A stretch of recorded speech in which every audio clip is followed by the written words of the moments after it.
Hi, I'm Farmer Samson Ogbole, a farmer using technology as a way to increase efficiency, productivity, and profitability for the farmer. Now, how to develop innovative ideas. First and foremost, it's important you understand what solution do you want to provide. So if, for example, you want to provide a solution around the agricultural sphere, it's important to understand how the sphere works or how the specific area in that sector operates, so that when you are about to create a solution, you create a solution that is relevant to whomever is supposed to use it, easy for them to adopt, and of course also cheap. Now, cheap is relative with technology and the user. So for you to develop an innovative idea, you need to understand the sector properly. Who am I developing this for? What is this going to enable them to do? What extra value is this creating? So if, for example, you realize, oh, in this sector, let me use agriculture as an example, there is somebody producing tomatoes and there is somebody on the other hand that requires these tomatoes. Unfortunately, they are not able to move these tomatoes from A to B. And I want to be a technology provider, but I understand that these guys have local transporters that helps them move this product from A to B.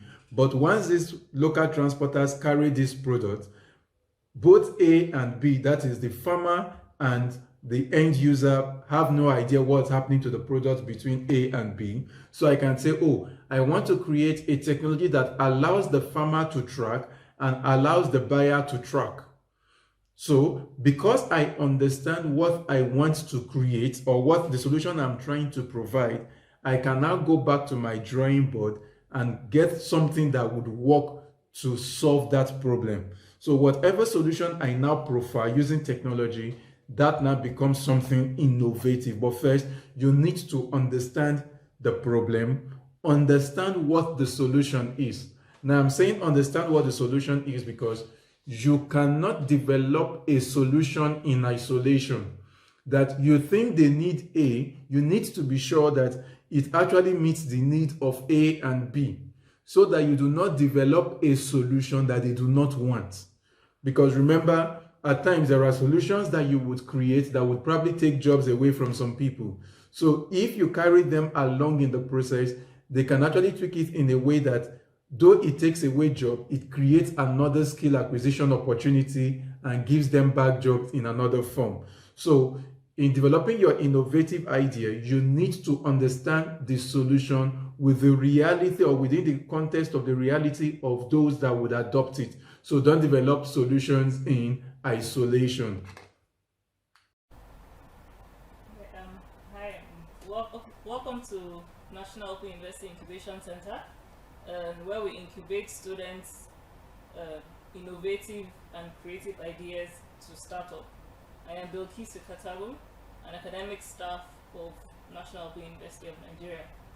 Here with me to talk about the practical experience of running a business to young entrepreneurs is Ms. Aisha Shuaibu, who is the managing director of Waffle Stop Restaurant. It's basically an all-day breakfast restaurant which specializes in waffles and pancakes with locations in Abuja and Kano.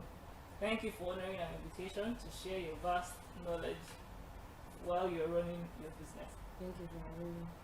Okay, now let's get to business of today.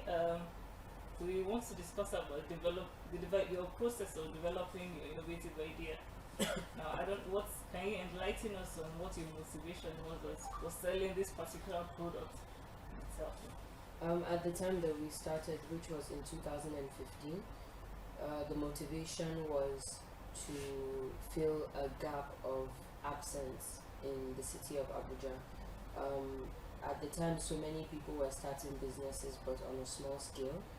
And for me, I saw an opportunity to offer a very niche product, something that nobody else was selling, and that was the basis of why we started. We wanted to stand out. Okay, you've addressed that you're solving a problem, you actually found a gap.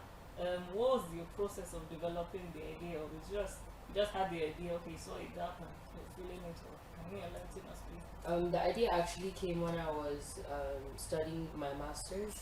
I studied entrepreneurship and innovation management. So while I was in the process of studying, the idea came about as a school project, and it was my final year project.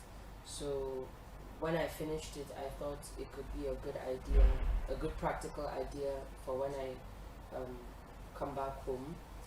So upon finishing my degree, I started it as a business and translated everything that I had put down on paper into practice. Okay, thank you very much. Okay, please, what advice do you have for our incubation center and our incubatees especially? Well, I think it's very important for students, young people, to have real life accounts of what it's like to be out there in the real world trying to establish yourself, be it in business or just generally trying to know what you want to do. When I was just starting out, I studied business for my undergraduate degree, and the only reason why I did that was because I didn't know what I wanted to do. And if I had had real life examples of young people that were entrepreneurs, or that could come and talk to us, I think it would have guided us a bit better.